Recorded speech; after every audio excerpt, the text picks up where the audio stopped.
Initiating podcast download.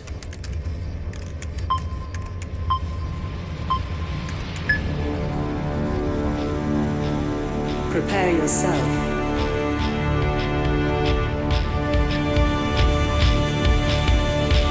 Put on your spandex. Lace up your boots. Wrap your wrists. Hide your razor blade. Head to gorilla position.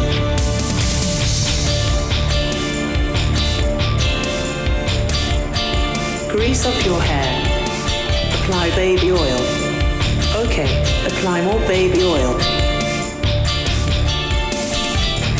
Get into gimmick.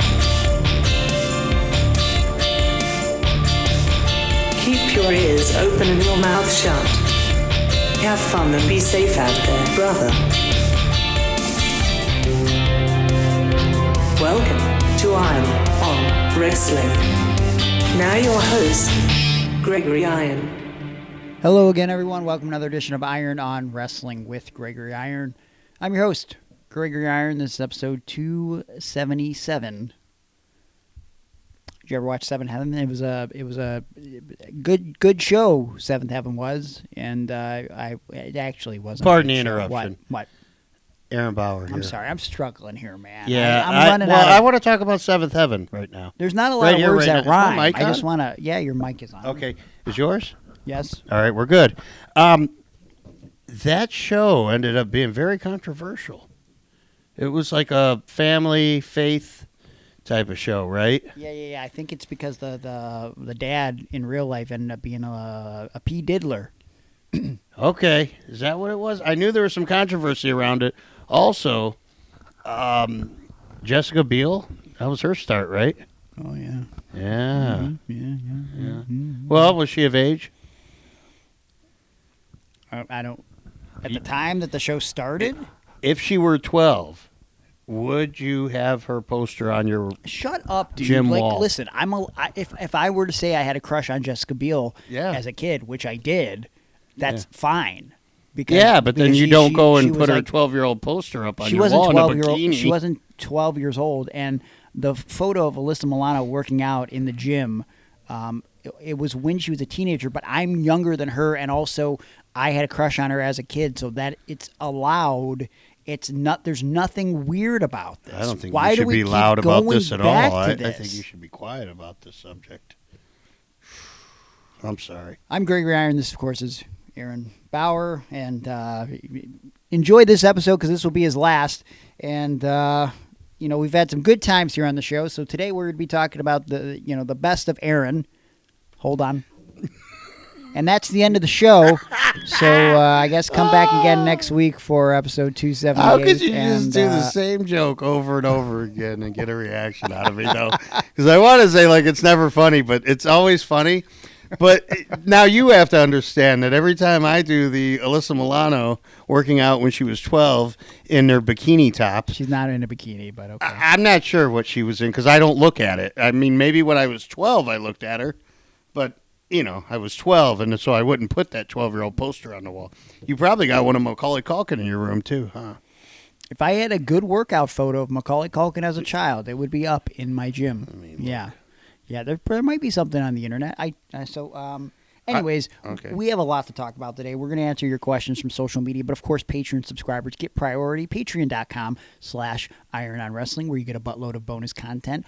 Bonus audio starting at $3, bonus video starting at $5, and you're going to want to get in on that video because this week, probably if you're listening on Wednesday, you're not on Patreon, for free on iTunes, Spotify, wherever you download podcasts. We dropped a new episode of a new show that I'm trying called From the Pages of a Pro Wrestling Magazine. And I'm going to be going back in my wrestling magazine archives and covering some of the stories from certain time periods, basically whatever I pull out, whatever the mood strikes me. And this week we covered a very interesting PWI from 1993, the first wrestling magazine, one of two of the first wrestling magazines that I ever had. I figured why not start there? And you get an extended version of that video over on Patreon. There's behind-the-scenes footage. There's one that did not hit it was basically almost deleted from my phone because I was like, you know what, this sucks. but I saved it for you Patreon people just to see the process, what I kind of do, and so hopefully I'm going to be dropping many more videos now that I have a new sweet lapel mic, and I'm feeling a little bit reinvigorated. I thought you were going to say frisky. No, I was not going to say frisky, Okay. But... Well, Kitty want to play. Okay. $9 is the preferred tier over on Patreon, where you or get 9 involved lives. in the Wow. live group chat that we do once a month. So we're going to be doing one of those here in the near future, so get involved. You also get to pick bonus subjects if you have an idea for one, and of course you get priority in the questions, all that good stuff. $25, you're getting something in the mail from us and Howard Animal Steel every quarter. Our December package is a little late, but don't worry. We have what we wanted, at least the art done, and we'll be printing the thing that we're going to be sending you, hopefully, by month's end. And hey, listen, by the time you get this package, it'll already be time for the March package. So something to look forward to. So sorry, but you will enjoy the next 2 Howard Steel Patreon packages. And you know what? Patreon is the best way to support the show. Of course, you could support us in other ways. You could subscribe to our YouTube. You could subscribe wherever you download podcasts. And, you'll get alerted every time a new episode drops. But just to go back to the new YouTube show real quick, we're also going to be dropping a bonus episode this week where if the YouTube video itself, where we cover a couple stories, isn't enough for you, and the YouTube video over on Patreon with a couple more stories isn't enough for you, Aaron and I are going to cover the entire magazine, or pretty much the whole magazine, over in an audio podcast. So patreon.com/Iron on Wrestling, and of course we'll be talking about some other stuff that we won't want to talk on the show about. We'll see what we get question-wise here today. The main topic of discussion, I feel like we're going to get into some WWE and TNA stuff, because that's a big story. Corey Graves is a hot topic right now. PCO. Looks like he shops at Hot Topic. Okay. Hold on. Go ahead. What do you got?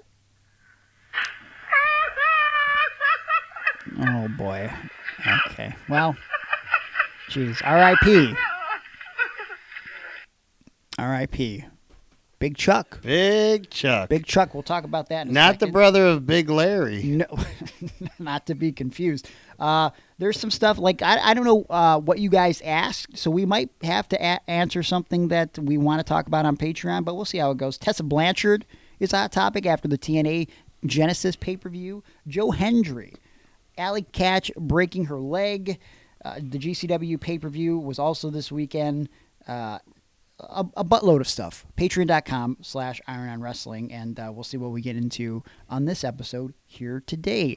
Lots of stuff and lots of things. Yeah, so let's start from the top, because I found out about Big Chuck this morning, which this is... How did you find out? This is basically, if you're in Northeast Ohio, you know of Big Chuck and Little John. So if I knew of Big Chuck and Houlihan. Yes, Houlihan was a big deal too. He was before Little John. Yes. And then Little John repled him. So, if you're not interested in this local stuff that we're talking about here, it won't be long. Just skip ad or whatever. But so Johnny texted me and showed me that Big Chuck passed away, and then of course, because nothing could be normal with Johnny, he said he then sent me a link to he sent me a link to the website, the Big Chuck and Little John website, and it's a shopping cart came up for the link, and I was like, what am I? And he said, buy a DVD. And so I'm looking, they have like a DVDs over on their website. So Big Chuck and Little John, I guess we should lay the groundwork who exactly they are here. Basically, they used to host a weekend movie every week. Usually, what was it, Saturday or Sunday morning, sometimes late at night. I thought it was Friday nights for me. So back in the day, I think it was Friday nights, but there was a point where, because I would watch it as a kid, and I'm not watching that late at night. It was like the late movie, and it was like indie, or it was like pro wrestling was back in like the 70s. Like if you were to watch big time wrestling, It would be like the Sheik's show. Little studio setting. Yeah, tiny studio. And they had like a big Live. drawing of like a King Kong behind them and like buildings and well, they probably had different sets over the years, but like that's the one I remember from as a kid. And they would always do skits in between the breaks with the movie, and they would play like an old, a lot of old black and white movies and stuff like that. So it's something that we grew up on here in Cleveland. But of course, so yeah, Johnny sent me this. This page to buy a DVD, and I text him back and I go, I'm not buying a fucking DVD. I'm clicking on this, and they're like $20 each. Yeah. And also I said, you know what I should do? I should report Big Chuck and Little John, because like it's like they're selling not only the episode with the skits, but the actual movies on this website. Like, so the movies are like, they don't have the rights to this. Yeah. They're selling these for $20 each. That'd be like if you and I were to review Stone Cold Steve Austin versus Bret Hart, and we're showing their match at WrestleMania, and just you and I are talking in the background On DVD, like what? Yeah. Like buy this DVD, like of the match, and what? We don't own that. And he said, I have no respect. So I'm all right. Yeah, Fine. yeah. Fine. Well, he's right. You gonna do okay without Big Chuck and Little John? I don't Little think John's I've watched still him in around. 40 years. I just know he likes to get low. To not- the window, to the wall. It's not that Little I Big Chuck has got. I was surprised that Little John is still around. And I looked it up. Chuck was like 90. Yeah, Little John only 71. yeah. Big That's why he age came discrepancy after there. Houlihan. Yeah. Why did Houlihan disappear? Well, we don't want to talk about that. Really? No, I have no idea. Okay. Okay. All right. What about who's the other one that everyone? And then they always play the Goulardi? famous Goulardi, yeah. But they'd always play after their skit was done, after the finish of the skit. Yeah. They'd play that laugh track That that I laugh. just played a minute Yes, ago. yes. And I'll probably play 3-4 more times throughout this episode. Very iconic. So get ready. R.I.P. Big Chuck. Patron Eric was the one who texted me about it. He said, are you guys going to do something for Big Chuck in tonight's episode? And I kept thinking, who is Big Chuck? Like, I didn't, because it doesn't make sense for us Some to do it with shitty indie our worker. That's all I kept thinking. Oh my gosh, Chuck White Sox Johnson passed away. Oh no, we can't have that. Yeah, and then I thought, no, maybe not him. Maybe Big Chuck Brodie. Yeah. I'm not sure. Right. And then I figured it out. I ran into Eric at the Melt. Melt estate sale. Of course you I did. showed up there to pay tribute to, if you listened to the show for any number of years, again, sort of stationary to the Northeast Ohio area. Actually, well, they built other locations. I think they Yeah. had one as Yeah, they far went as out Sandusky. Sandusky, Toledo. I think they had one out there. Maybe I'm wrong. Hitting all the big cities. Somewhere out there far. But yeah, Melt had it closed down its doors. They announced it on January 1st. It was our favorite place to eat for a long, long time. And so they were selling a bunch of stuff. And I went up there. I grabbed a couple. I didn't go crazy, but they had like little plates. So I paid a couple bucks for a couple plates. Just Now, so, where are like, you going to put those in your home? in my cabinet, in my kitchen cabinet. There you go. Like, why? What? Because I know you like to organize. Like if something is like kitcheny, you want to make sure you put it in Well, the kitchen. okay, yeah, but that's pretty Remember obvious. when you bought a poster of a bear eating an egg sandwich Hold on. or something? Hold on, motherfucker. An egg sandwich? I don't know what No. it was. First of all, this bear looked cool, so he wouldn't be eating a fucking egg sandwich. Why? You Those are dipshit. good. Okay, no. He was wearing Sourdough sunglasses at the beach Uh-huh. eating a cheeseburger. Okay? Ah, cheeseburger. Yeah, he was eating a cheeseburger, okay? And he will eventually be hanging in the kitchen when Oh, no. Zach helps Suicide? me. No, the photo of him, the 18 by 24 framed photo that I. Okay. Really? Suicide joke? All right. Boy, well, we're demonetized already for mentioning suicide, so that's unfortunate. That's actually a name, Suicide. So give us our 20 cents or whatever we make from this video. Anyways, yeah. So it was very sad. A lot of posters that were being sold, so I bought a few posters from there, a couple of plates. I brought you a poster. Yeah, that's very nice of you. Are you going to hang yours up in your kitchen, or what are you going to do? What are you going to do with it? Mine's always hung. Okay. Or you're just going to hang in your garage. I know you have a lot of random posters. Yeah. I think this one's probably going to go in. Not in the kitchen, though, because I don't have any posters in the kitchen. I have, like, stuff that I need in the kitchen. Although it does make sense now that you bring that up. But I see a place over by my Pikachu on the wall. What? Anyway, yeah. So we got to go either next to the Pikachu or next to the African Queen. The Erykah Badu photo that you have over there, the painting. Or next to my kid's plaque for high school baseball player of Ohio of the year. Yeah. So, hey, can I bitch about something real quick too? Yeah, that's not bring it wrestling on. related. Since we're talking about this, Speedway. Okay. No. Listen. Don't talk bad about my Speedway. If you follow me on social media, you might have seen that before the new year came to a close in 2024. It's a new year, Shane Douglas. You know, every time you say it, it didn't register me, and then when you show me the video, I'm like, why do I not think of that moment from ECW? Like, I remember. You bought me the shirt. I know, I remember it, but why do I always forget? Whatever. Probably because you only remember November, because it's a November to remember. Okay.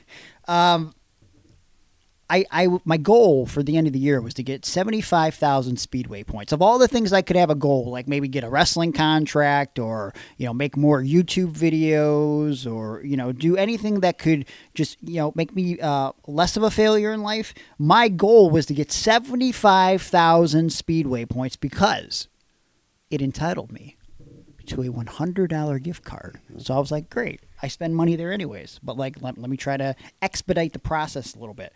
At some point, Speedway sold to 7-Eleven. Yes. Okay. So ours just rebranded. I get the 75,000 points. Uh-huh. Motherfuckers moved the goalpost. Yeah. Okay? I'm preparing to get this $100 gift card. They move it to 100,000 Speedway points, okay? So I just go to the gas station today before the podcast because I don't want it's bitterly cold here in Cleveland over the next few days. I guess tomorrow it's going to be it's going to feel like minus 20. Yeah. So that's cool. So I wanted to make sure I had gas in my tank. And very responsible. I thank you. And I have 92,000 Speedway points now. Yeah. So I'm like, great. I'm getting pretty close to the 100,000 Speedway points, and I can get the gift card. They changed it over the course of 3 weeks. Yeah. It's 115,000 Speedway points. I think they're just going to keep doing that to you. They're dangling the carrot. Why are they doing this to me? Why does it lie? I don't like it. It's like Key Bank. Just a bunch of liars at Key Bank. Key Bank. Okay, all right, hold on. Go ahead. He doesn't have a soundboard. He's just trying to use his phone like an old man. Hold on. Stand by. A little bit of a delay here. He's forgetting how a phone. Okay. That was not bad, but it's not the actual laugh. I also side note. Hey, I got the back from Top Tier Pro Wrestling up in Hamilton this weekend. Me and Zach Thomas, my brother, had a lot of heat. Crowd doesn't like us very much. We beat up a team known as the Dynasty, and I was only able to do this because the day before I got stitches out of my back.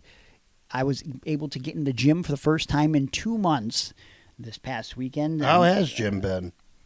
Good, big. Yeah, you got in him, huh? Veiny. Like it. Very vascular. Girthy. That's what I look for in my gym. And I'm very happy to be back hanging, clanging, banging a little bit. And I couldn't be doing that on the road this weekend when I began in a gym in Buffalo without bringing my supplements, which I brought from TNT Health on the road with me. I had my creatine, I had my glutamine, I had my I had previously mixed a shake before I hit the road. No, that's from our good friend Mike, right? Mike at TNT But you Health, also yeah. have a good friend, it seems like, named Jim. Listen, we'll talk more about Jim later. I just want you to know that I got my pump on. The creatine was great before my workout. The glutamine was great after my workout. I am feeling a little sore, but that's only because, I haven't Jim's worked so out girthy. in 2 months. But the glutamine definitely made recovery a lot easier. The protein was easily digestible, even me mixing with water, throwing it in my little bullet before I hit the road. And I hear a rumor that we're going to be seeing Mike this weekend in person, and he's going to be hooking you up with some stuff so you can get back on I'm getting ready to the get health back and on. wellness journey. Yeah, baby. I am excited as heck. How excited are you? Very excited. So excited that you think our listeners should be excited and go over to the website and check it out?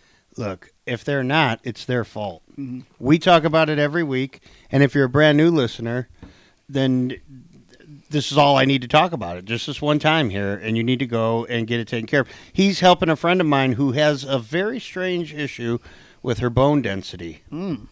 So I tried to give her a little bit of assistance with that. But sorry, Sheena, I couldn't help you out there. I don't know. But hopefully I tag in Mike, and he knows what to do. So we're working on it. But look, he's doing all this pro bono. You know what that means? For free. Wow. Because he cares about people. He goes above and beyond the call of duty. Like, he's not going to just take your money like GNC or Vitamin Shop. He only wants you to get you started on a few supplements to get you going. He doesn't want you having like a $300 or $500 bill each and every month for gym nutrition supplements. And so not only that, he's going to follow up with you, help you keep track of your macros and just your overall nutrition. He's a good dude, and he's got good products, fat burners, muscle building supplements, protein, of course, pre-workout, pro-hormones, post-workout stuff. Dude, the new nasal spray.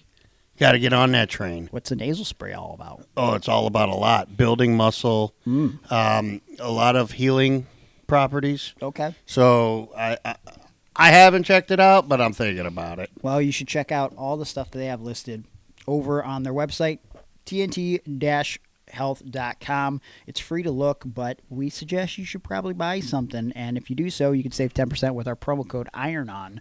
That's IRONON. You'll save 10% on anything you buy. So do yourself a favor. Get started on the health and wellness journey. It's a new year, and if you're already on that journey, then, why not hold hands with Mike and the good folks at tnt-health.com? Because at TNT Health, it's about your health today, not tomorrow. And because you'd rather hold hands with someone like Mike than someone like Greg. Is that because I have a disabled hand? Is that why? No. I just meant because you're not a hand washer. It's not contagious to hold my bad hand. Yeah, I know, but whatever you have, because you've been with a lot, and I mean a lot of suspect women. And a couple of guys that I'm not too sure about. This Jim character I've been following lately. You hook up with 1 or 5 guys, and all of a sudden... When I go to 5 guys, I get double meat. You? Well, they're not a sponsor, but... Hey, I got to talk to you real quick, too.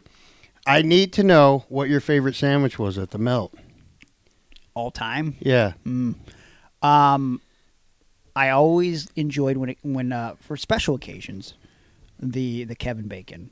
Only because there was so much to it. Yeah. It's like surprises me. It's a large sandwich, and so I like a good.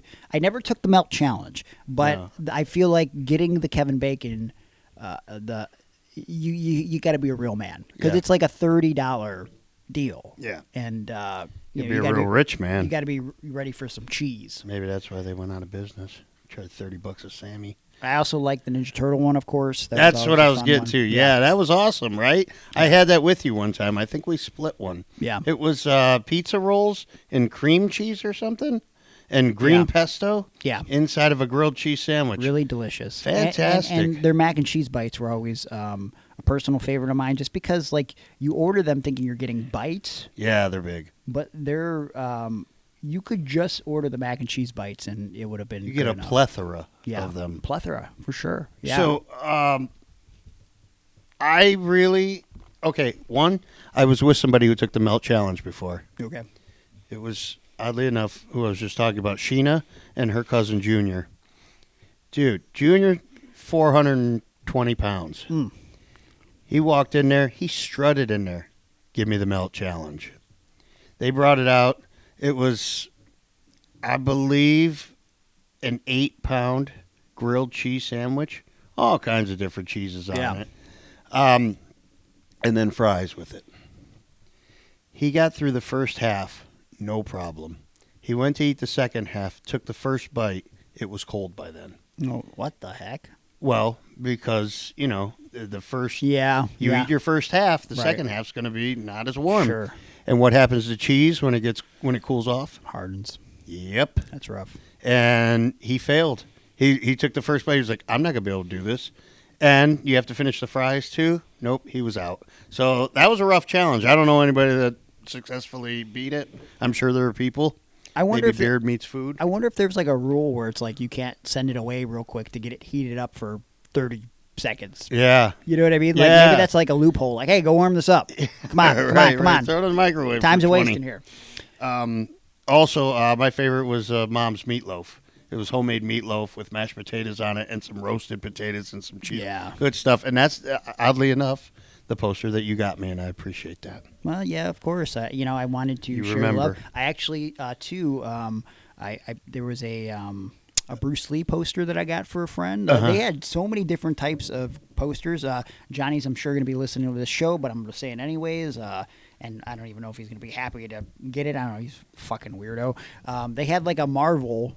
I forget what the sandwich even was, but like, he remember loved it. melt. We had good experiences that melt together. And it was like Captain America on it and Thor and someone else. But it's like, I don't know. It was Marvel themed, so I grabbed him the poster and maybe he'll hang it in his kitchen. You know what my favorite other thing was? That I only got it once or twice because it was a cheeseburger.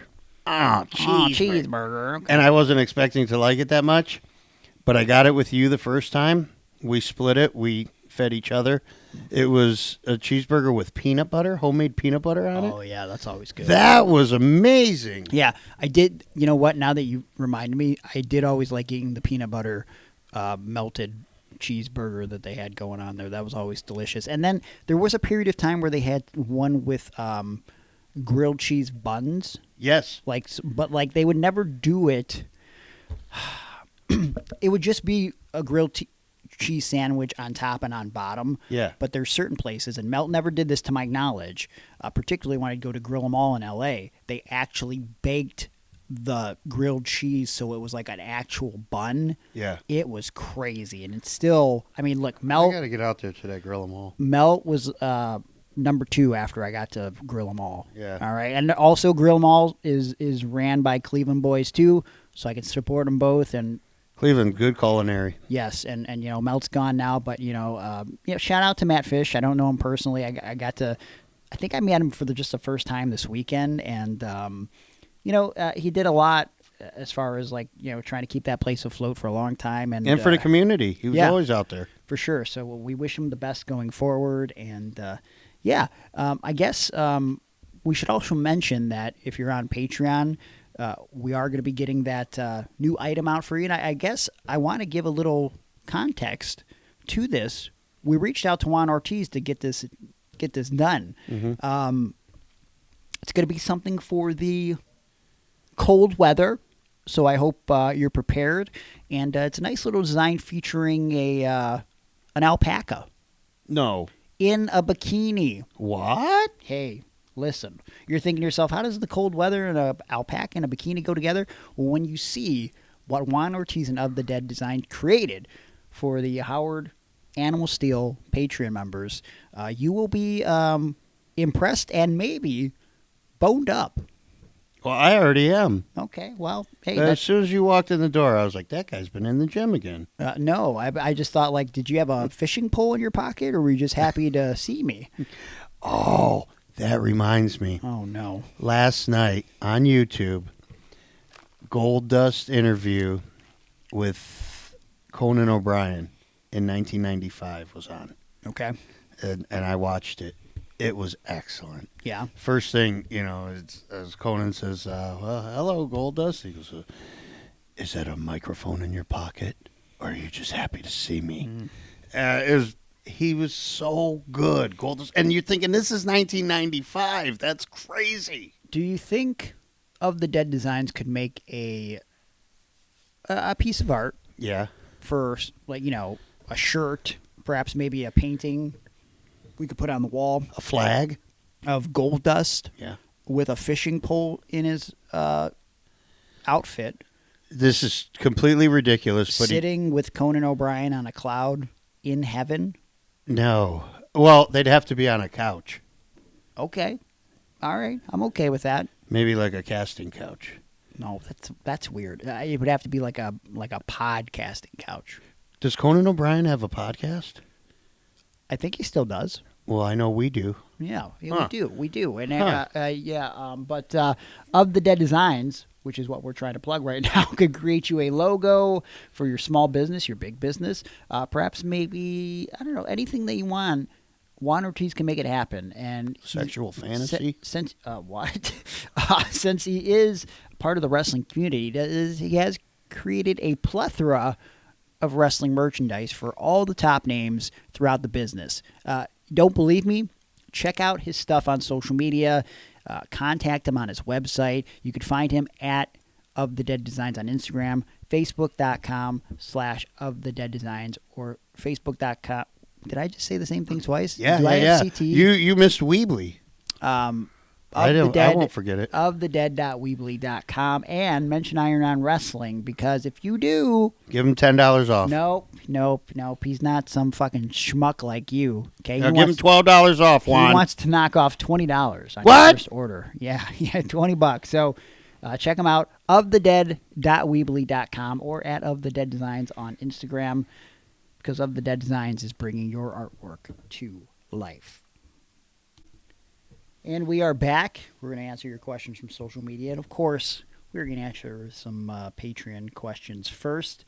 As mentioned earlier, Eric asked, will the show be dedicated to Big Chuck? Yes. If it makes you feel better, the show is dedicated to the memory of Big Chuck. He also asked if we can mimic the laugh. We already did that. We can't. He's also, this is shocking, that Eric is being sarcastic with his questions. Do you have any fun Mr. Fuji road stories? You know what? I'm trying to remember. I don't remember going on any road trips with Mr. Fuji. Aaron, did you travel with Mr. Fuji? Yes. You did? When was Yeah. this? Oh, this was in the early 70s. What? I mean, the early 80s. I was a ring boy for the WWE. Oh, no. I don't like this story. That's not funny. We here at Iron Wrestling do not condone the actions of one Aaron Bauer. Let's see. Hold on. Wait. Who else? Juan Ortiz. Is Ohio really for lovers? Sure is. I've loved a girl or 20-some in my time from Yeah. Ohio. Or ask all the girls that have ever loved me, if you can find any of them. Yeah, I was gonna say, like, we could name them off, but then we would just have to wrap up the show because that would be it. So, okay, yep, go ahead. He's holding up his phone, trying to figure out things. Never mind. Okay, can't do it. Okay, Josh Newman. Josh Excellence says, on account of his passing last week and today being his birthday, this and MLK Day are the only notable things happening today as we are recording. What are your thoughts on David Lynch? Do you have a favorite film of his? You know what? I was just discussing. All right. Who? Little David Lynch, director, just passed away. Huh. Well, that's not funny. Well, I don't know why you played the laugh track.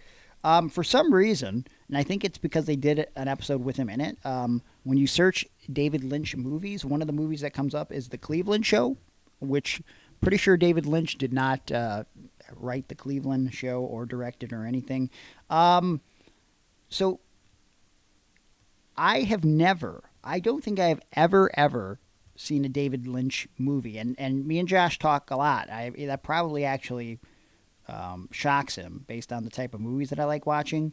I never got into Twin Peaks. But I have two on my list since his passing that I've always seen clips from and trailers of, and now I feel like I have to expedite the process and watch these. The two on my list to watch sometime in the next couple weeks are going to be Eraserhead, which I'm really compelled by, and Blue Velvet. So I'm going to definitely check those out. I'm looking here, Wild at Heart with Nick Cage. I don't even know what it's about, but it has Nick Cage in it, so I might want to check that out. That sounds like an album from the 80s. It does sound like it could be. Or like the theme song for like Rocky 5 or something. Yeah. So I'm not very knowledgeable on. I mean, I know of David Lynch, but I'm as far as like actually watching the films and being able to be like, yep, I love this part in this movie. I've definitely missed out. So I'm so sorry to disappoint you. Clearly, Aaron doesn't know anything about David Lynch either. So. What else do we got here from Patreon members? David Ward is not a Patreon member, but I'll ask this question anyway real quick. He said, do you like CDs? Aaron, I think that question is for you. Do you like CDs? Okay, so when I was a kid, I preferred 8 tracks because that's all we had back then. I think it was a CDs nuts joke. Do you like the CDs nuts? I was getting there. In your mouth. Over on Patreon, Double J asked, ironically, thoughts on the most recent promo from MJF and Jeff Jarrett on AEW. Okay. All right. Let's talk some wrestling. This was going to be something that I wanted to say for Patreon, but like this was not great. Did you see this? Yeah, I was excited for it. I was really excited for it because I thought MJF and Jeff Jarrett would be magic. Ain't he great? I thought he was. Yeah. And I didn't think so much after this. But it was just like cheap shots and them talking about each other's significant others and who's a slut and I don't know, man. Maybe it was supposed to come off as shooty or edgy or something. Not cool though. I would have rather had it come off as cope. Not edgy. I feel like that maybe it's time for Max to go to another company because I feel like you don't think he should bet on himself? I feel like he should. Well, good thing he got that tattoo in a spot that he can cover up. But I just the MJF stuff recently, since his return, has kind of been. It feels a little try-hardy. And his comments to Jarrett, it seems like it's typical MJF stuff, right? He's just like, oh, like if I have sex with your old lady, then she'll be tasting the balls of a generational talent and Olympic gold medalist. Okay. I feel like if he would have said that a year ago, I would have popped for it. For whatever reason, I'm just like, okay, all right, I guess. Like it just seems like everything like is like it wasn't even. I'm okay with low hanging fruit, but it seemed like not very creative. Yeah. Low hanging fruit. Like grapefruits. And so he also talked about like Jarrett being an alcoholic, and maybe part of the problem was the way.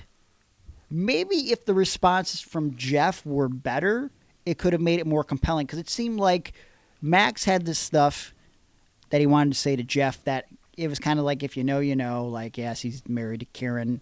One time Karen Angle, okay, the Olympic gold medalist thing, he was an alcoholic, but I don't think that's something that's actually been mentioned on AEW television. But then Jeff's rebuttals all seemed like made up. So I think his dad might be a lawyer, so he called him like an ambulance-chasing con man. Yeah. But he also called MJF's mom a call girl, which I don't think that's a real thing. And then I only say that because he then mentioned that MJF's girlfriend, Alicia Toot, is a Canadian call girl, which is definitely not true. I've known Alicia for a long time. Yeah. So it just seemed like, again, like it was like a response with more low-hanging fruit of like, oh, your girlfriend bangs all the boys in the back. I guess. I don't know. And then Max gets like all overly mad. And also in the beginning of this promo, he calls him like he's the reason, like he's the last thing you see before every one of your favorite companies dies. And correct me if I'm wrong. The only company he was a part of that died of relevance was like WCW. Because not like TNA is dead. It was always on its deathbed for a long time, and now it's stronger than ever. Yeah, right? I was going to say, I watched pay-per-view this week. It was great. Yeah. Maybe Global Force? But that wasn't Whoever said, like, my favorite promotion. right. That's what I was saying, because I'm trying to justify it. Sure. And I said, well, maybe he's talking about Global Force. But again, like what you just said, whoever gave a shit about Global Force? Yeah. Brother. Well, Johnny was in it, right? When Global Force came out, I was doing the stadium tour. Me and my buddy, we'd get in the car. We were just like, what? They're running this baseball stadium? I bleed neon green. I want to be one of the 700 people that come out to this show. Like, that's going to be great. Right after the men's slow pitch softball game. So I was not a fan of this promo. I don't have any faith in, like, this whole Jeff Jarrett storyline that they're trying to do. At the same time on the other show, they're doing a John Cena storyline, okay? So it feels like it's trying to be similar to that, or at least the promo a couple weeks ago that Jeff cut. Bro. But also yes. it doesn't seem like I don't believe that Tony Khan is going to book Jeff Jarrett in a situation where he's realistically going to be a viable contender and winner of the heavyweight championship in AEW. Dude, I don't know if you watched this past week, but Powerhouse Hobbs got choked out in the middle of the ring by Jon Moxley. So I'm supposed to believe that Jeff Jarrett's going to go in there and have success? Jeff Jarrett, who's 25 to 30 years older than Powerhouse Hobbs, and half the size. Yeah. So I don't know. I mean, if you can choke out Willie Hobbs, you should have no problem choking out Jeff Jarrett. At some point, like, listen, we're not purposely trying to shit on AEW because, like most people that are reasonable business individuals, AEW is good to be around for the benefit of guys like me and Aaron, like announcers, wrestlers, people behind the scenes that want to continue to perform and make money doing it. However, like the booking is just so... I'm a fan of my friends getting jobs there. Yeah. I'm not a fan of... I don't know of any storyline that I've enjoyed in a long time. It just seems like that these guys are given a task, and the guys that are smart enough to know, your Jarretts, your Maxes, are going to go out there and try to make the best of it, even if, like, they're just kind of in, like, it's just a situation that they're just getting kind of cornered into, you know? Like, it's just like, we got to make this work. We know the payoff's not going to be good, but let's just go and do it, or at the very least, have fun. You know, like, I'm sure Max inside is like, he's a little bit younger than me, obviously, but, he still grew up watching some Jeff Jarrett stuff. He was probably more exposed to him in TNA than anything else, but, like, it's got to be, like, a cool life moment just from, like, a fan who becomes a wrestler perspective. So, like, you got to try to look at the positive situation, but, like, man, Tony Khan, they're booking this stuff. Like, I really think at some point he's got to just back off, man. And I like MJF. He was always good to me backstage. I think AIW is where I knew him from. Yeah. He wrestled Penta in their main event one time. I believe it. Well, I remember the first time he came in, and I was like, I tried to be a logical person. He was wrestling Dominic Guarini, and I told Dom, and I think I told John Thorne, I said, we should really put Max over. It was one of the little bar shows, but I was like, Max should really go over because I saw he was losing, because I'm like, well, we could, like, give him a little bit of momentum. He'll be coming back and stuff, and then he lost to Dom, so I was like, all right, well, whatever. It's not like, I mean, he's not going to die from it, but it doesn't really make sense from a booking perspective. Okay, but Max had a lot of great moments in AIW though following that. Yeah, so like I'm a fan of him, and I have some history with Jeff Jarrett, so I'm a fan of him. Yes. But neither of them are doing anything for me in this. Nope. And again, I'm disappointed. There's no believability that's going to go anywhere of any significance. Like, I don't think Jeff Jarrett's going to beat Max. Yeah, and any momentum that MJF had several months ago is just gone. Last year, it's gone. Yeah. And this shitty feud with Adam Cole. Well, yeah, it didn't help that no one wants to see that. And then they went back to it. And then they went back to it again after we thought it was written off. Uh-huh. Yeah, sorry, man. It's just not my cup of tea. Kale over on Patreon wants to know what we think about the acquisition of TNA by WWE. Well, I think you worded that wrong. It's not an acquisition; it's a partnership. Yeah. So I guess what do we think of the partnership between WWE and TNA? Well, I mean, like it's officially official.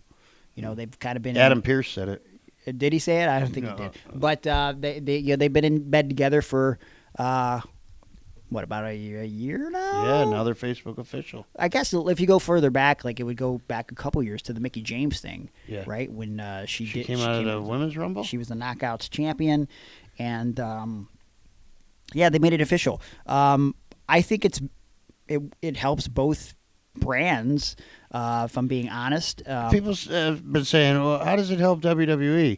I give you 2 reasons right now. Please, because I'm sure we're on the same page about it. Jordan Grace and Josh Alexander. Oh, you just named individual people. Yeah, I mean, because that's fine. I mean that's the way in right there. I mean, you would think that they'd be going to that place anyways. They'd be going to WWE, but who knows? You know, they may have looked, and if without this partnership, they could have looked and went, well, I could go to what's the other one called, AEW. Yeah.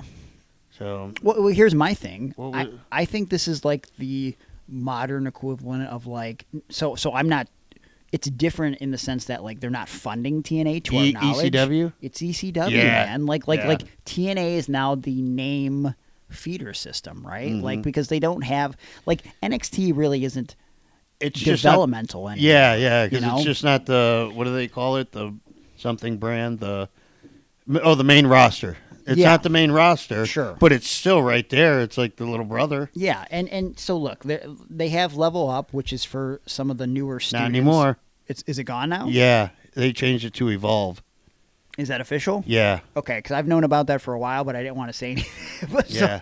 So now I guess the cat's been out of when did that get announced? Meow. Kitty's out of the bag. Kitty's out of the bag.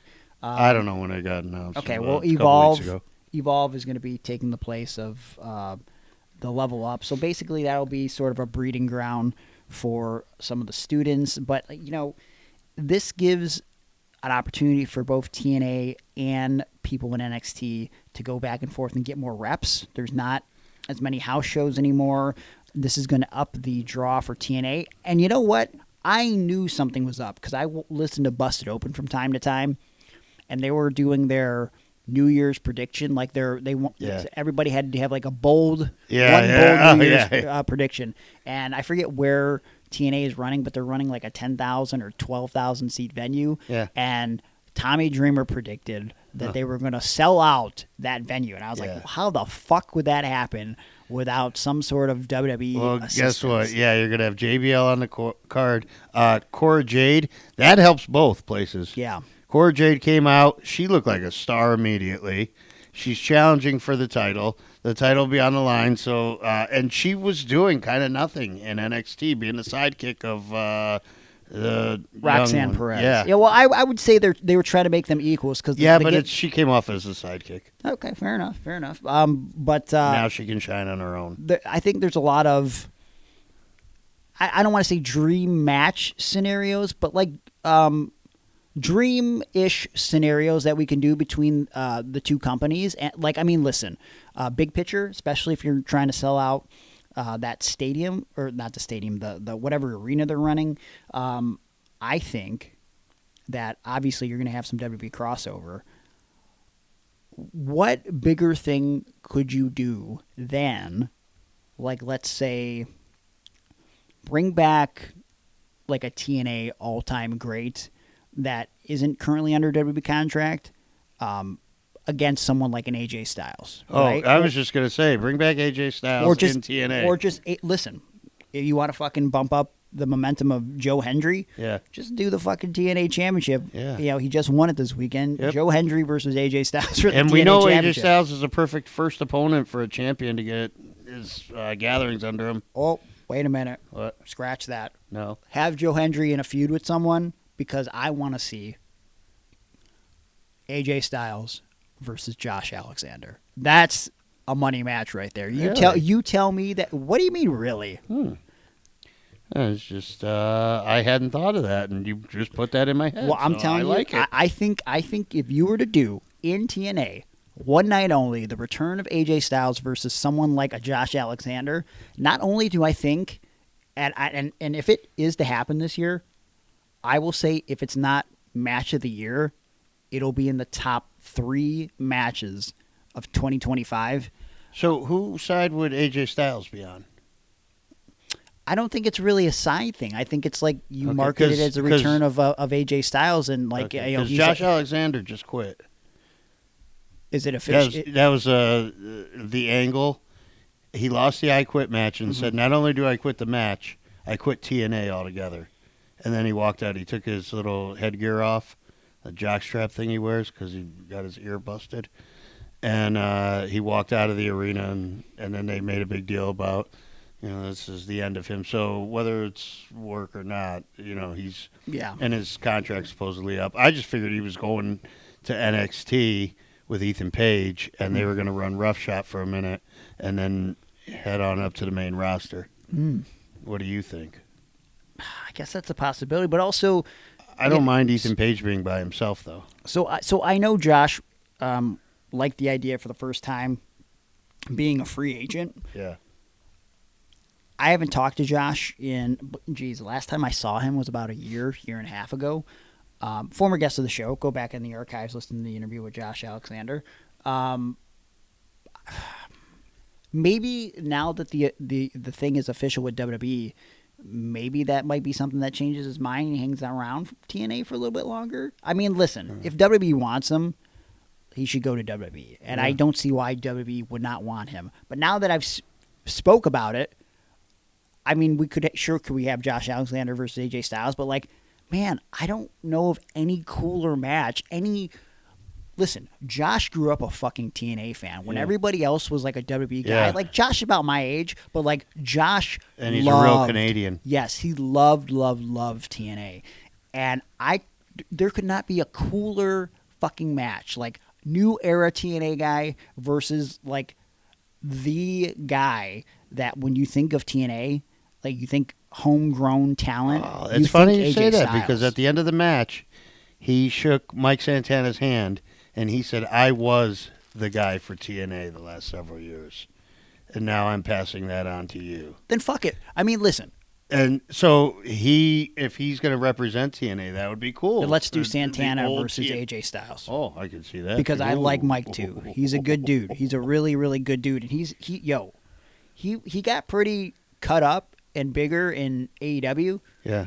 No, he's way better now. Dude, I don't know if you saw him this weekend. Dude, he's so big now. He's looking so good.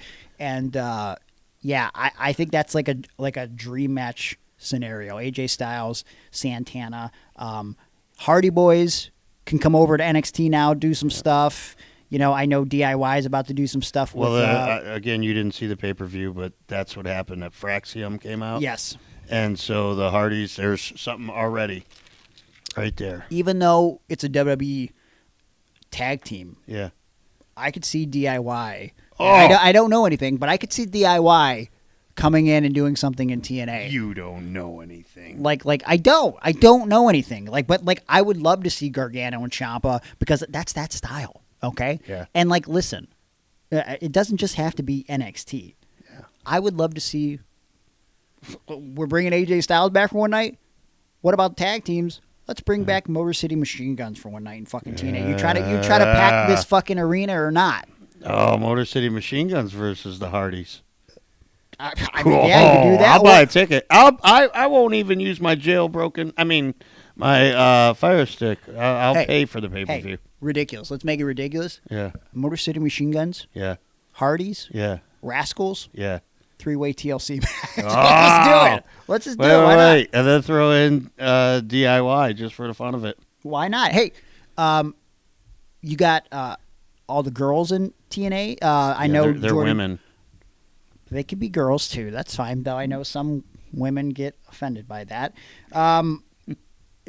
They have tag titles over there. Yeah. You could do, fucking the girls tag team titles on the line. It's what is it? Jody Threat's been in TNA for a little while now, and love Jody. glad that she's over there. She's in a tag team. Who is her? Do you remember her tag team name offhand? They wrestled on the show, right? Did you see that match? I didn't see them.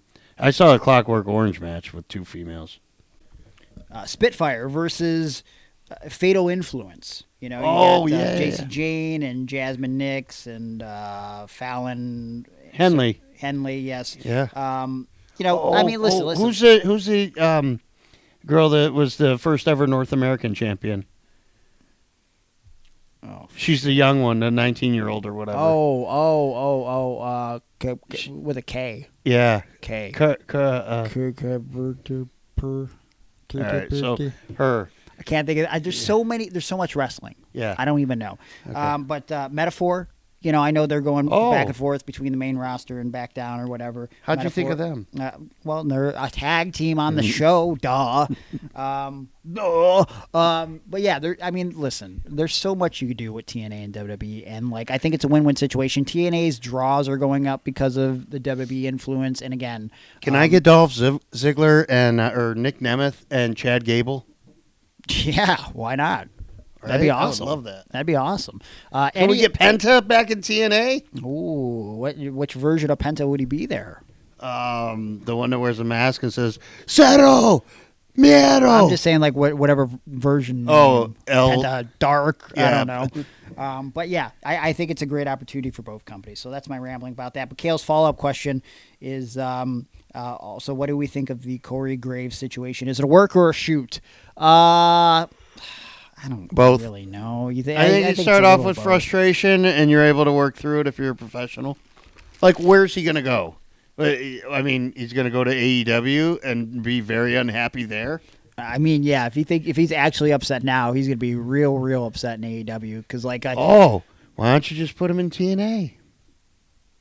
Again, if he's upset being on NXT, which I think is pretty cool, I can't imagine he would enjoy. Right, I would love working with Vic again. You know what? I should text Vic right now.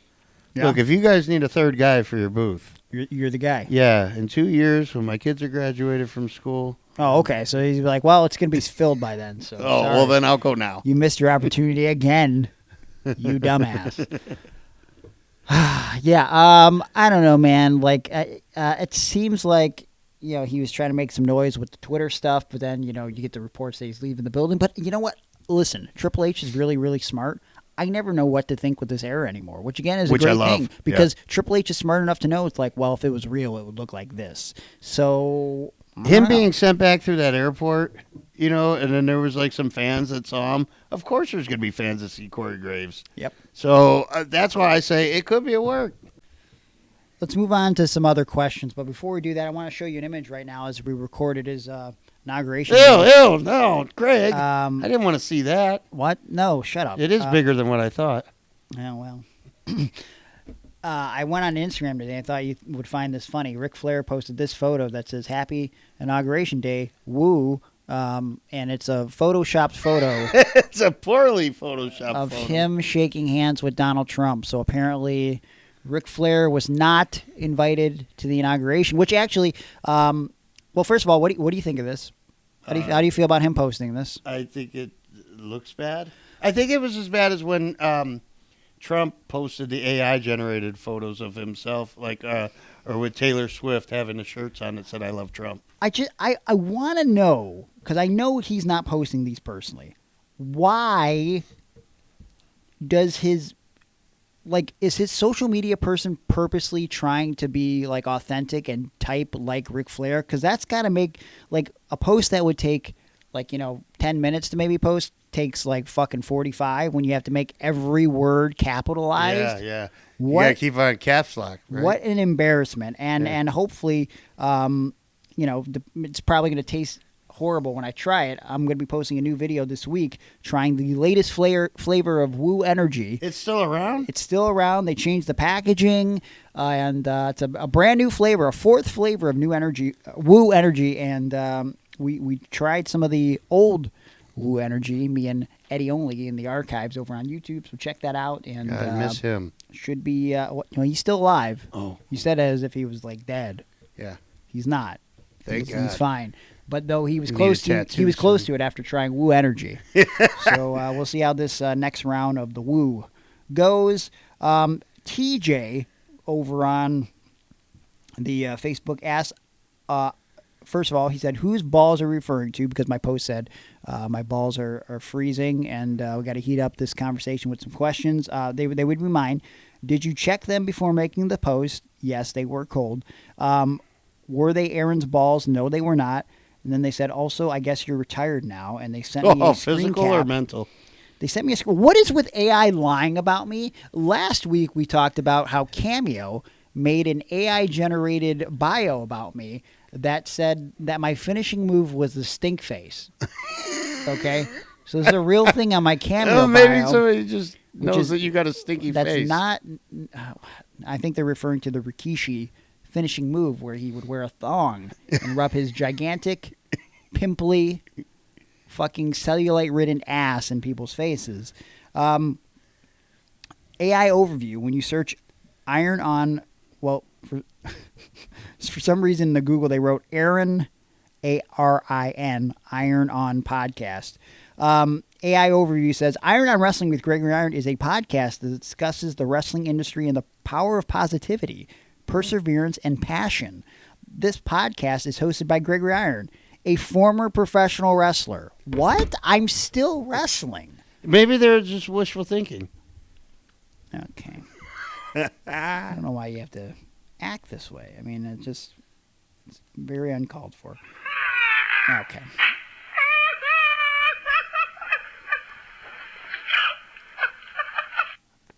Go ahead. You're sure you're done? I think so. Until I screw it up again. Turva Brent asks, what is your favorite part about wrestling at a fair show versus wrestling at a big show, and why? Well, that's a good question, actually. I would say a bigger show, my favorite part is, the atmosphere. I feel like, as weird as it sounds, when it's a bigger show, there's more people. I feel like it's kind of an easier performance, especially if you're on earlier in the card, right? Not that you don't have to work as hard, because you always want to be working hard, but you can keep a match simpler. For example, you're talking almost like prison shows. When we did the prison shows, or we went to the county fair.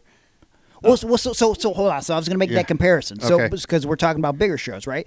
I'm thinking in terms of the times I've wrestled in arenas. Yes. I don't know how big you meant, Turva, but I'm thinking like that. So the times I've been in bigger arenas in front of a couple thousand people or 4,000 or 5,000 people, I felt like it was just easy peasy, right? When we went and saw Johnny a couple weeks ago, and he did that match for WWE. Anytime you go to a WWE house show, it feels like the fans, based on what we hear behind us, they thought because in this three-way tag match with DIY, they had gone 15 minutes. The guys behind us go, man, these guys have been going long. They got to be tired. And I'm thinking to myself, as a guy who's been in the ring, there's no way they're tired. They are not doing nearly anything, and the crowd's popping and biting. Johnny didn't even take his shirt off. Yeah. And he added a second shirt. He did. He put on Tomasso's shirt. Working in a WWE crowd is very easy, and every time I'm in that crowd, I get jealous. But the few times that I've been in arena shows, it's just they pop on simple stuff, body slams, suplexes, stuff like that. So that's always a cool feeling, and I think that's probably the best part of a big show. And obviously, you have that larger-than-life atmosphere, right? Fair shows. I think my favorite part about fair shows is it's usually more relaxed in the sense that you don't have your typical wrestling crowd per se, but I also look at fair shows as an opportunity to try stuff out that you might not normally do on a regular show or an arena show. For example, I think about the time that I did old wrestling, and I worked in the main event, and I was working against Big Sue. And Big Sue, bigger man, I would say easily, and I'm being generous if I say this, 400 pounds, but he could be a little more. And obviously I'm, 150 pounds soaking wet. And I was like, what am I going to do in the main event with this guy who is somewhat limited? And I also, with my size and disability, very limited. And I thought of a story that I heard from RJ City that he saw in a house show match between Jake Roberts and Stone Cold. And in the match, they did a gimmick where in the opening spot, Stone Cold grabbed Jake Roberts in a headlock. He was shot off. He tackles Jake Roberts.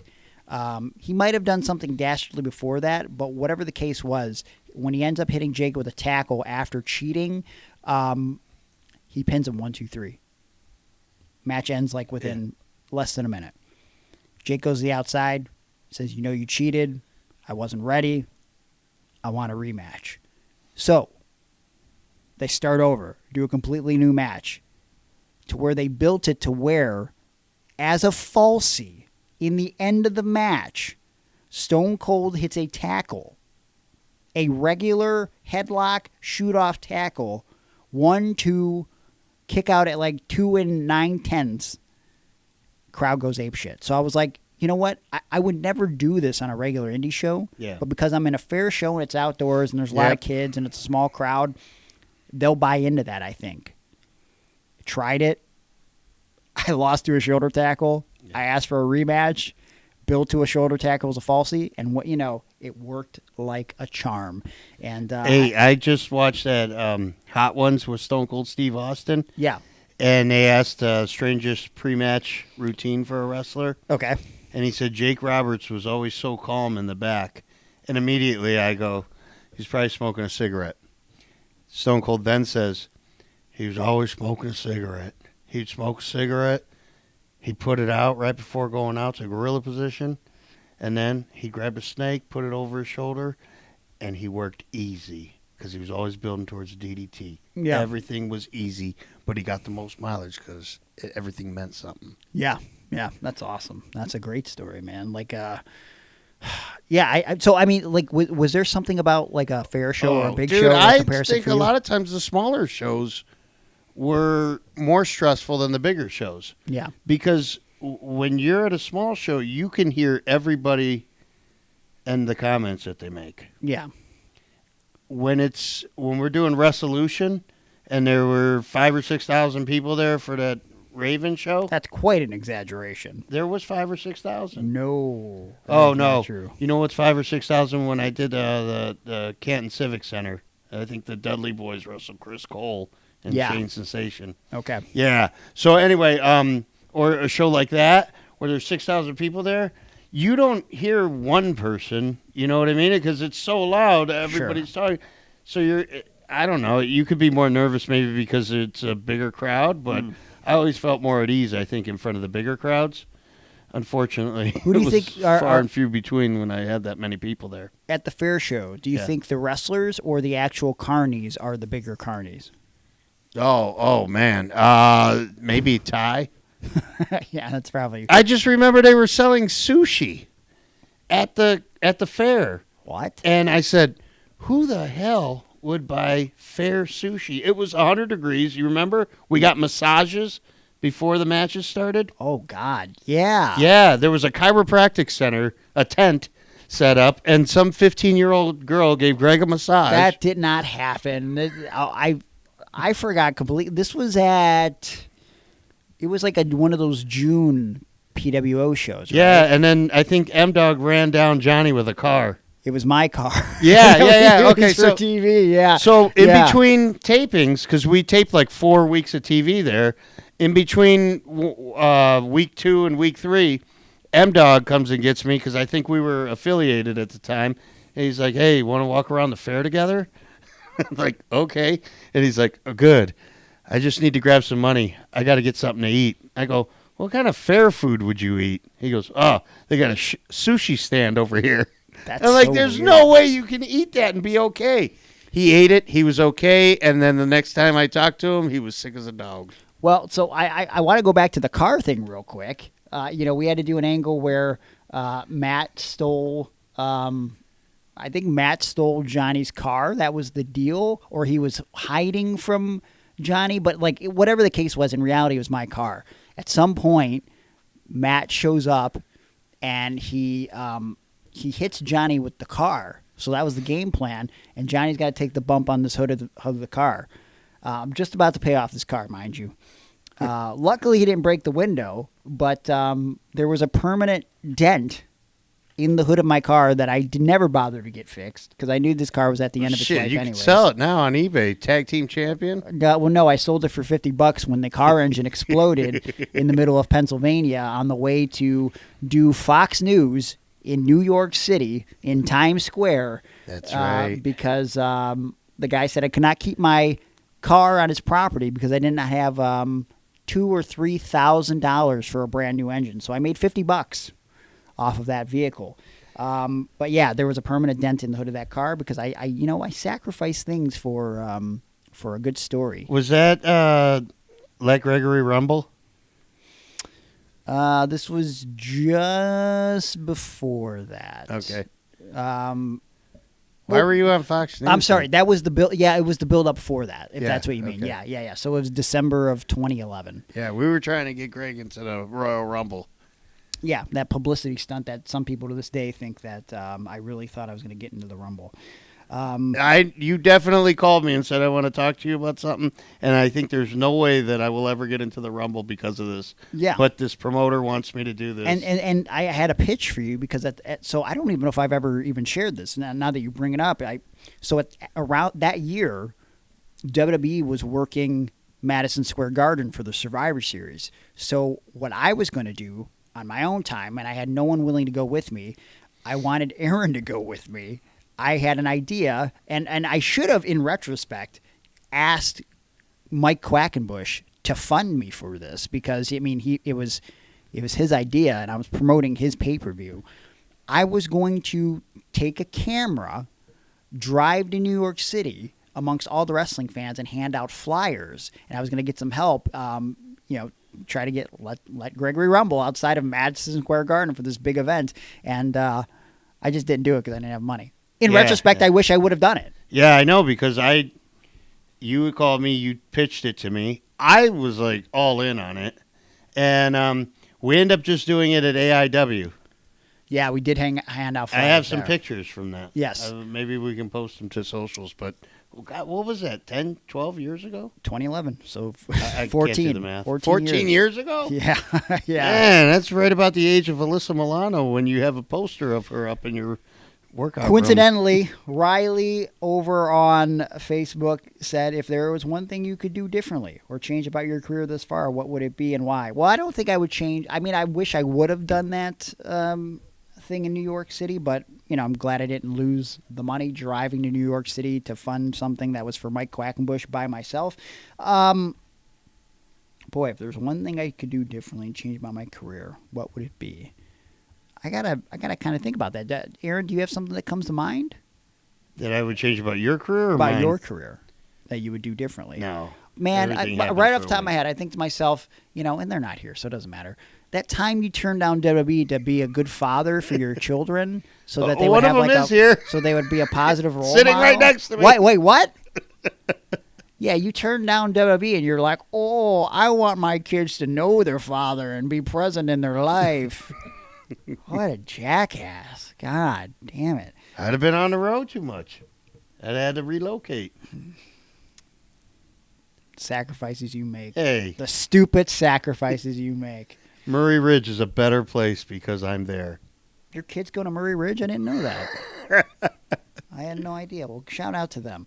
One thing I could do differently about my career is, I think as much as I traveled when I started my wrestling career, I wish I would have traveled a little bit more in the start.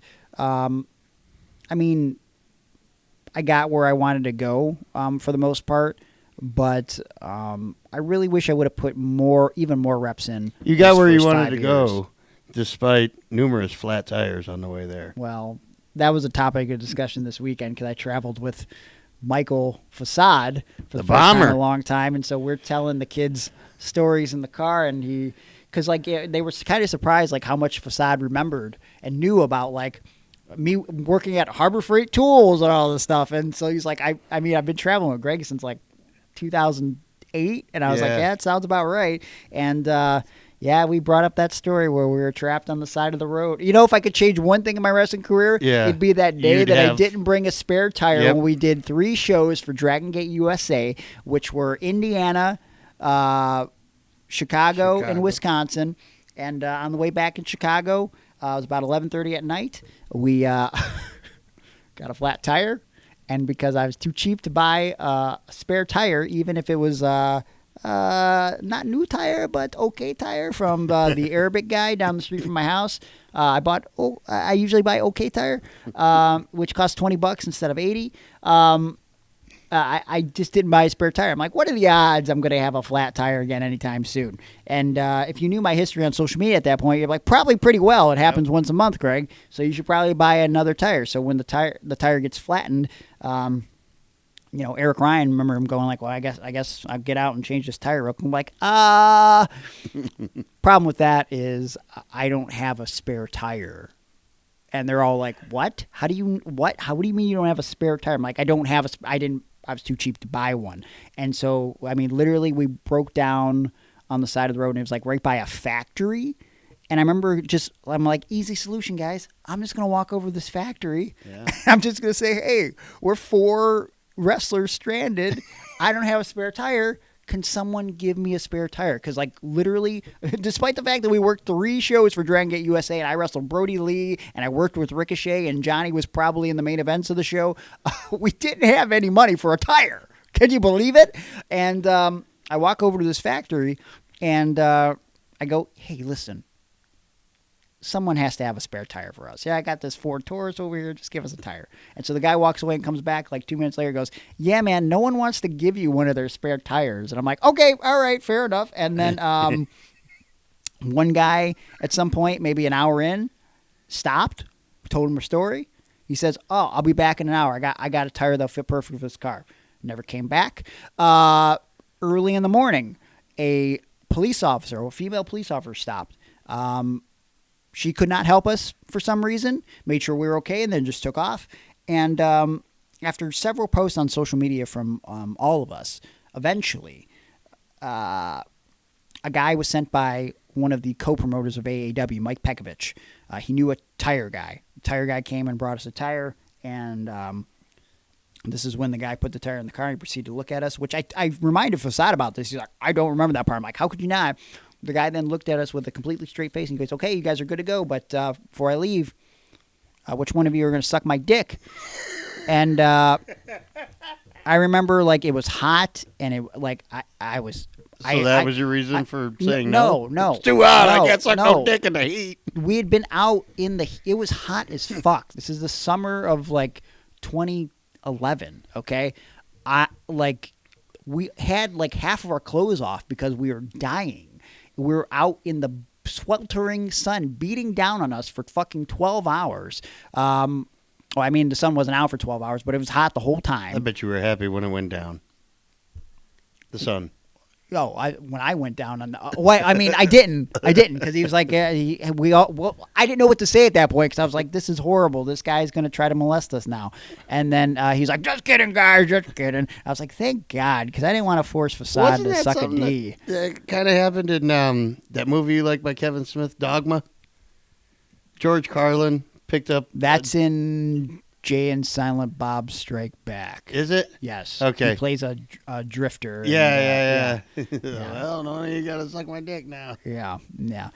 Which, if you ever watch any Kevin Smith interviews, he talks about how George Carlin would ask specific questions. Like, for that movie, he would ask, like, hey, like... am I homeless by choice, or like did some sort of circumstances happen to me? And because he would take whatever Kevin Smith would say and use that to like, what mindset is this character in? Like, not just what is he doing for the scene, but like, where has that character been? Yeah. Like, was I an actual truck driver? Like, is that something? Because like, I think that's one of the things he mentions in the movie, because like the rules of the road is like one of the bits in that scene. And so he's like, did I actually drive a truck, or is he just making it up? And Kevin was like, just whatever you want it to be, George. And I don't know, I learned a lot from that, because it's like, it applies to wrestling. Again, life is wrestling, wrestling is life, and acting is a very big part of wrestling. And like, sometimes when you're portraying a character, you don't just think about what that character is doing in that moment and what you want to convey in that moment. You need to take everything that character's ever been through, everything it's seen and done, and you need to apply that to make it more believable, even if you're not explaining that to the audience. Like, you have to be able to take yourself to that place and be that person, because with every person in real life, there's a reason why we act the way we act. Again, we've talked about it on the show, like, I'm drawn to fucking toys and stuff probably because, I had to start taking care of my brother and my brothers at the age of like 10, and my mom is selling my toys for drugs, and it probably would help to talk to a therapist, but I think being very introspective has helped me. You do. We've had her on the show. Your only good guest ever that you ever picked out. Congratulations. Someone who didn't want to go for a walk while doing the podcast and had bad service. It would be nice to have a therapist confirm this, but I just feel like that's why I'm drawn to toys, because I experienced fucking shitty stuff as a child, and now like I want to latch onto that now. We got really, really sidetracked. I don't even remember what the question was. The question was, if there's one thing in wrestling you could do differently, what would it be? And you didn't have an answer, so I just went on. Okay. You didn't want to admit that you despise your kids for having them make you turn down. You know what? I always WWE. heard this about my grandfather. So he was a baseball player, very good in high school, and had been scouted by the Pittsburgh Pirates and the Cleveland Really, Hulk Indians. Hogan was scouted by the Cincinnati Reds and the New York Yankees. And didn't Macho Man actually play for the Reds and the Cardinals? He did, yeah. In the minor league system. Weird that also Hulk Hogan. And my grandpa. Weird. So, anyway, they came to scout the pitcher and the catcher, and my grandfather was a catcher, and there was a pitcher named Steve Bailey. And Sure, your grandpa was a catcher. Wait, let me get the laugh track. Not that there's anything wrong with that. So, my uncle had revealed to me after my grandma and grandfather had both passed away, he just told me recently, he said, your grandfather always resented us, the kids. And I'm like, really? He said, you knew him as a good, fun-loving guy who liked to watch baseball.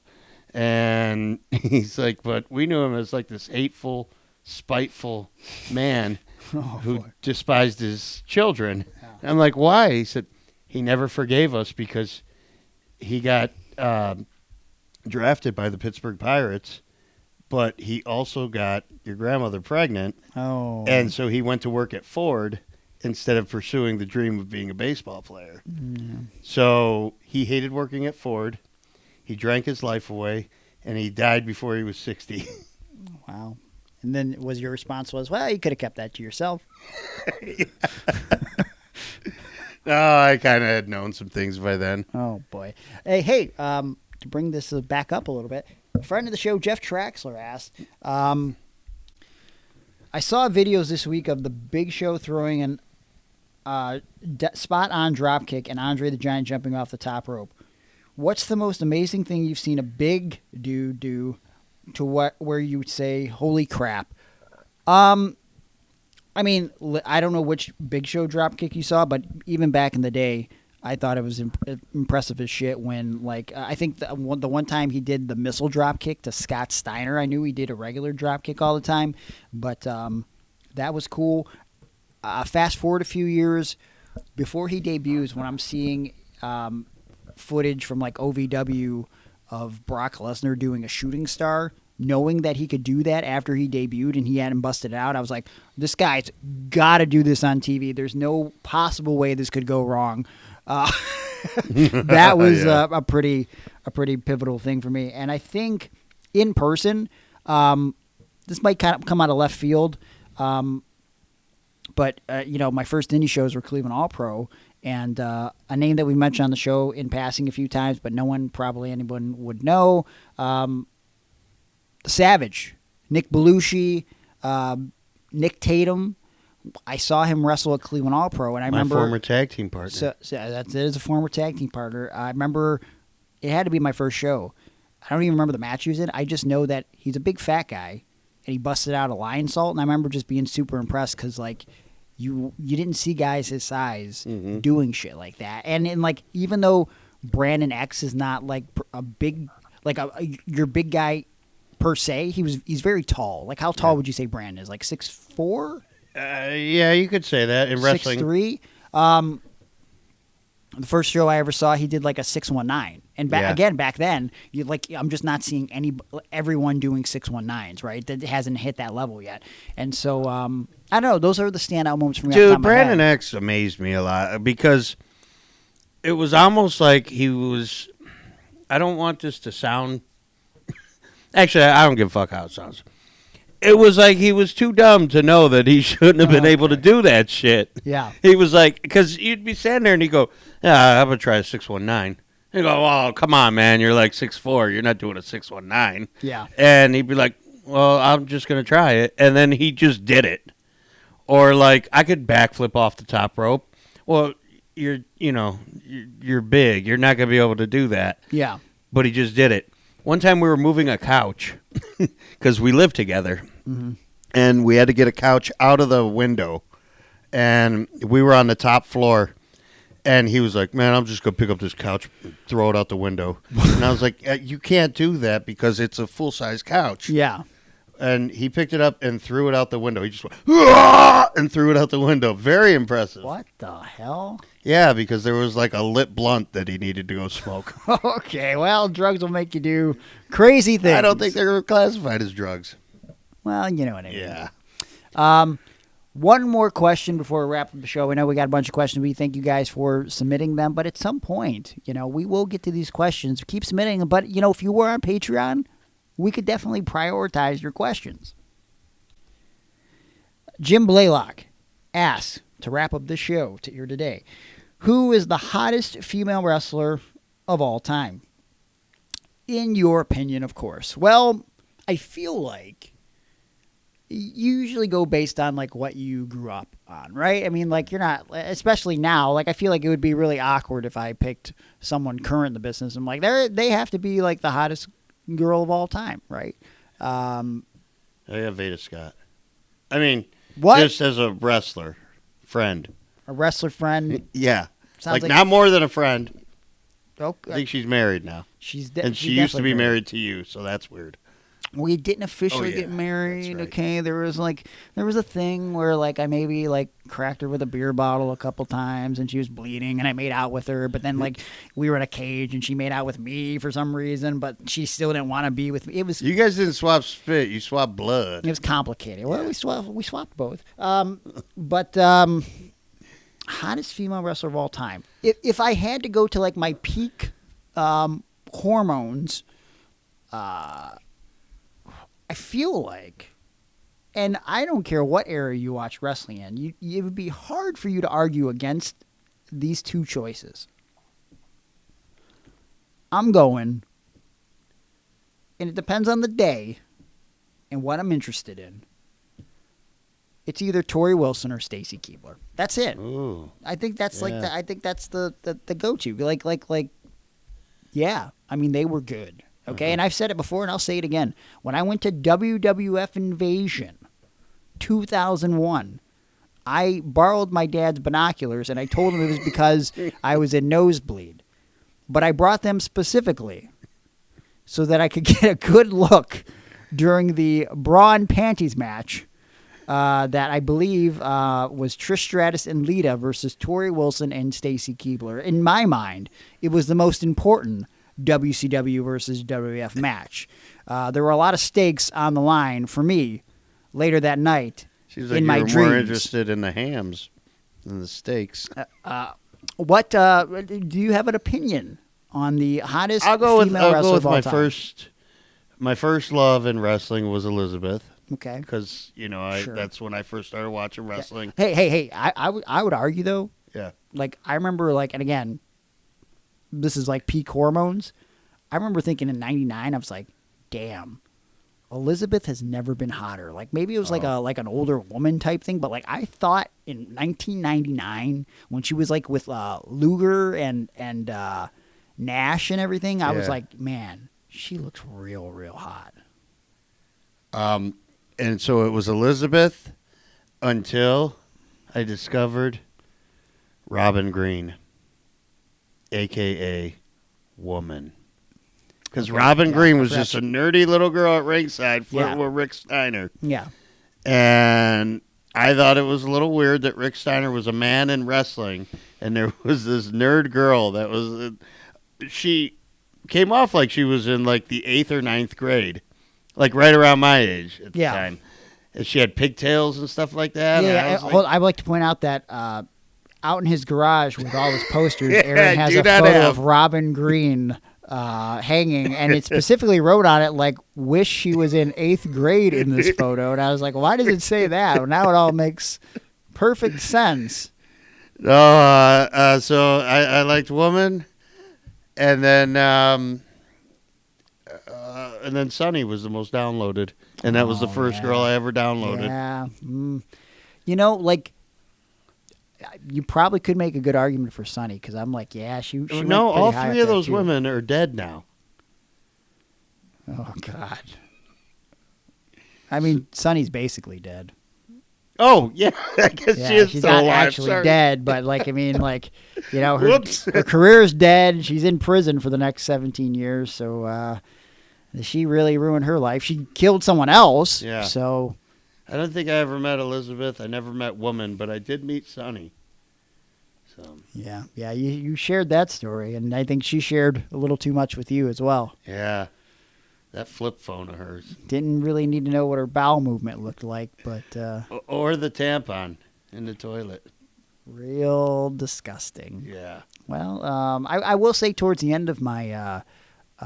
as I entered an adult and entered pro wrestling, and again, I've mentioned this before, because we were the same age, because that's how it works. Kelly was definitely one to watch. I remember thinking, like, yep, I'm Kelly, and I'm only 19. And I remember being like, I'm 19 too.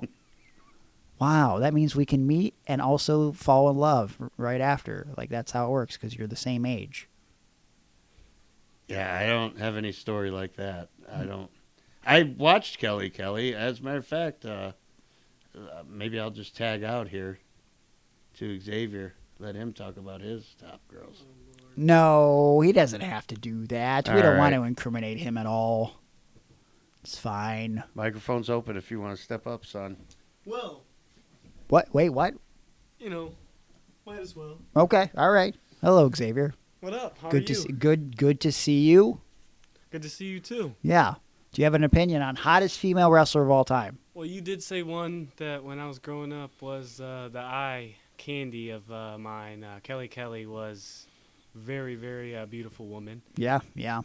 Also, you know, growing up watching older wrestling, I would say young Stephanie McMahon. Very, very gorgeous. Like what year are we talking? Like 05, 06. Okay. Yeah, you know, yeah. The era where she was always getting picked on by everybody else for those melons. But we won't have to get into that. All right, yeah. And the last one I'd say is Tiffany Stratton. Okay, yeah. Some new blood there. Yeah, yeah. What do you like about Tiffany? No comment. No comment. All right, that's fine.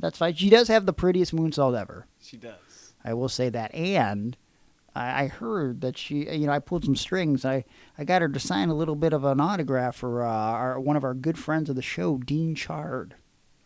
So, we met her backstage, right? Well, we didn't meet her officially, but after the fact, I pulled some strings and I made it happen. So, Dean, whenever you're ready, that Tiffany Stratton, Xavier approved autograph is coming your way. So, that was such a nice thing for you to do. I think this is a great way to end the show. I think we should end the show one other way. What's that?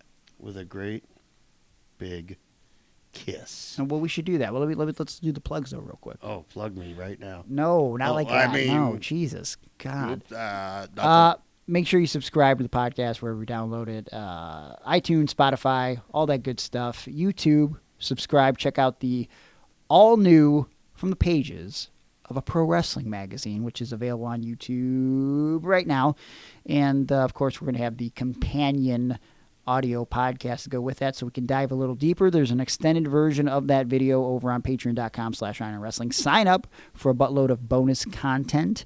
And follow us on social media at Iron on Wrestling. Follow me on social media. I'm Gregory Iron on X, Gregory_Iron on Instagram, Facebook.com/The Handicapped Hero. If you want to book me for pro wrestling motivational speaking or pro wrestling seminars, you can do that through those social media platforms. Cameo, if you want to get a shout out from me, ProWrestlingTees.com/Gregory Iron for my shirts, Aaron shirts, Iron on Wrestling shirts. Aaron, what would you like to plug? At Fair to Air on Blue Sky and Fair to Aaron on Instagram. Okay. And I don't want to plug anything else now. That's good. You probably need to get some sleep. Well, then I will be plugging something. All right. Well, what? Nothing. Until next time, thanks for stopping by, and here's a nice little sweet kiss goodbye. That was not little or sweet. Oh. Gross. Meow.